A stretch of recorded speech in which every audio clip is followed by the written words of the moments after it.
त्यांची वाहनं गेल्या दिवसांमध्ये अत्यंत खराब झालेली आहेत, वाहनांची मोठ्या प्रमाणावर क्षती झालेली आहे, अशा सर्वांची माफी मागावी व नितीन गडकरींनी तात्काळ राजीनामा द्यावा। नीट घोटाळ्यातील प्रमुख आरोपी धर्मेंद्र प्रधान यांच्या राजीनाम्यानंतर आता टोलकरी गडकरी यांचा राजीनामा झाला पाहिजे।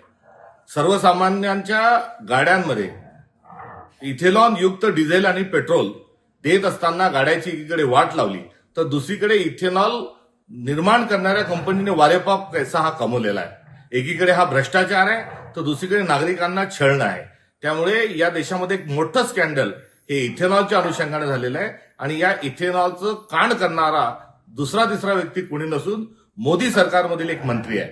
त्यामुळे मोदींनी देशातील तमाम वाहनधारकांना ज्यांची वाहनं गेल्या दिवसांमध्ये अत्यंत खराब झालेली आहेत, वाहनांची मोठ्या प्रमाणावर क्षती झालेली आहे, अशा सर्वांची माफी मागावी व नितीन गडकरींनी तात्काळ राजीनामा द्यावा।